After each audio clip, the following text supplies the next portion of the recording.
Well, for years now, and almost feels like millennia, Canadian World has been bringing you the very latest news concerning Brexit, and we are counting down to the very last second of the do or die talks. The United Kingdom has less than a month to secure a trade deal before crashing out of the EU at the end of the year. Well, how's it going? Well, it depends on who you ask, and we'll get more on that in a moment when we get you to Brussels. First up, though, for as far back as I can remember, things between the UK and continental Europe have been caught up in the nets of the fishermen around the UK and the north of France, believe it or not. So we asked my colleague Anna Stewart to find out get her sea legs and head out to untangle this for us.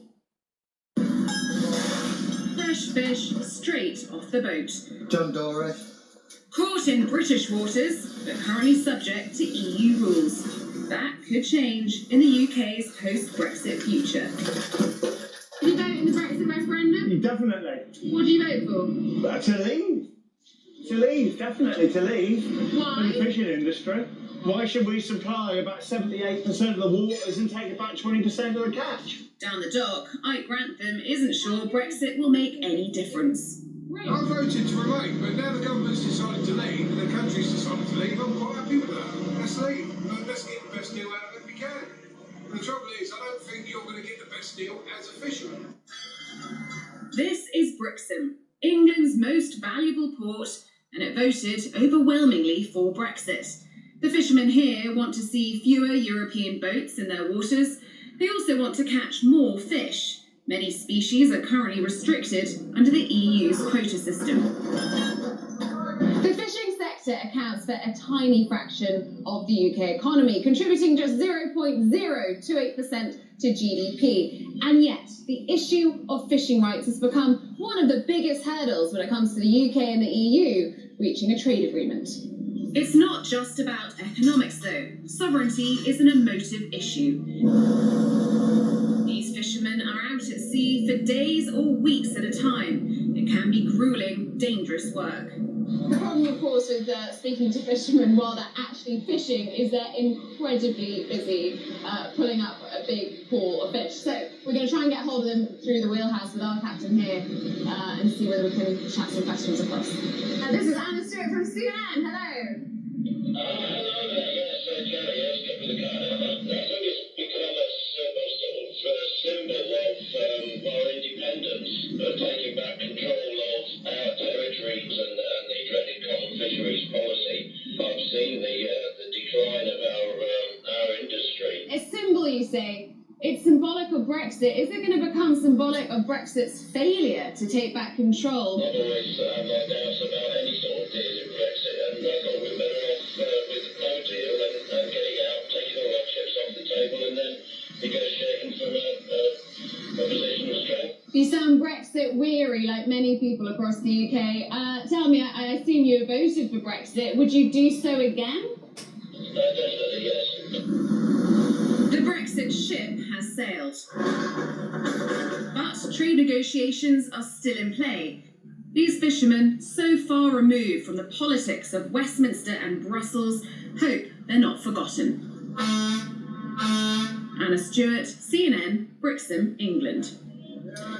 Well, let's bring in Philip Lamberts via Skype from Brussels. He's a member of the EU Parliament's UK coordination group, which monitors these Brexit negotiations. Good to have you on, sir. EU negotiator, or chief negotiator, Hello. Michel Barnier in London for talks. Have a listen to what he said earlier to reporters. Good morning. Important day, determination. Important day, determination, with less than 4 weeks until the UK is set to leave the EU's orbit. Officials have been saying a deal is imminent. Does that sound right to you? Well, we are so close yet so far away. In the sense that I think that 98% of a trade deal has been written down. But the 2% that remains are the most difficult issues to solve. And you mentioned fish. which is not the biggest one of them. The biggest one of them is about level playing field, making sure that if we open the EU internal market to the United Kingdom, we will basically not be faced with unfair competition. And this is what we want to avoid, and this is the most difficult part of the discussion, and there's been no progress at all on that one over the last 4 weeks. So this is ultimately for the Prime Minister to decide. If you want... Right, you have also said that the EU will need to move as well. Absolutely, and I think that it's obvious that on the fisheries issue, we cannot claim to have the same situation after Brexit than we had before. Most of the fish in the UK waters are fished by EU fishermen, and well, there will be a difference. I mean, it's quite obvious, and I've been saying that also to the fishing communities in my country. You cannot expect to have the same degree of access after than before. And that is something that we will need to accept. Yet, the UK cannot expect the European Union to open its market while having no guarantees about unfair competition. And that is a crucial issue. That's fascinating. Last month, when Dominic Cummings left Downing Street, and he, of course, was the chief of staff, chief spokesman, call it what you will, for Boris Johnson, you said that he was the main reason behind what you described as the UK's tough negotiating stance. And you told the BBC, and I quote you here, "It is probably the sign that Johnson has begun his U-turn and will in the end accept EU conditions." Now, have you seen a change in Boris Johnson's negotiating strategy since Dominic Cummings' departure? Firing Dominic Cummings was a necessary but not sufficient condition. I mean, I think that Dominic Cummings did not want a deal, and that his line was that, okay, the UK will endure the chaos following no deal Brexit, but it's going to be for the better down the road. Now, he's been fired. It means that an obstacle has been removed, yet it is still for the Prime Minister to decide whether he wants a deal or not, because anyway, whichever way he goes, he will make people, including in his own camp, unhappy. I mean, no deal means severe disruptions of supply chains for the UK industry, and that will have an adverse economic impact, but a deal will displease significantly the hard Brexiteers. So he will make people unhappy, and you know, Boris Johnson would love to make everyone happy, but that is not possible. And now decision time has come. It's for the Prime Minister to decide whether market access is worth a degree of alignment with EU rules, and if that is not worth it, then there will be no deal.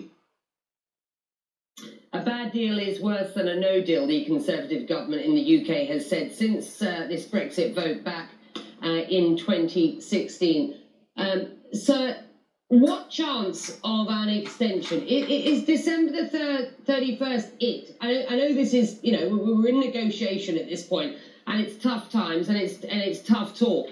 But can you imagine a scenario where this deadline would be extended, given what's been going on with COVID, for example, this last year, making it so much more difficult to get these negotiations done?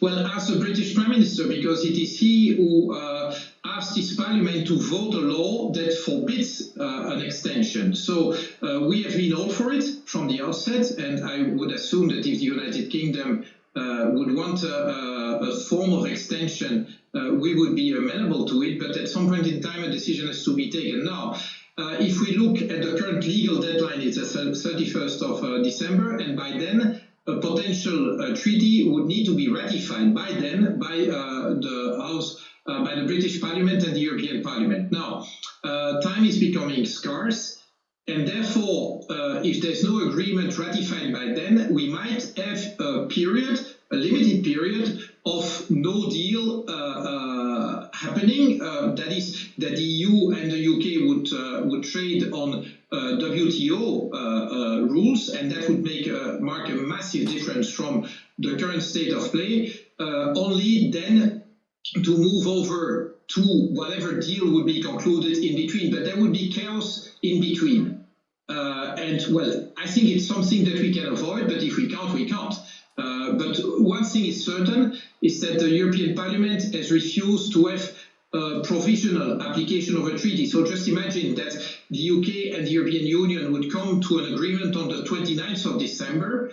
Of course, there would be no time for ratification between that date and the 1st of January. And well, one method would be to provisionally apply all the provisions of the treaty as of January 1st, even though it would not have been ratified by them. But this is an option that has been excluded by the European Parliament, and therefore the alternative, if talks drag on, would be a period of no deal before we get to the future relationship. Philippe Lamberts in Brussels, thank you.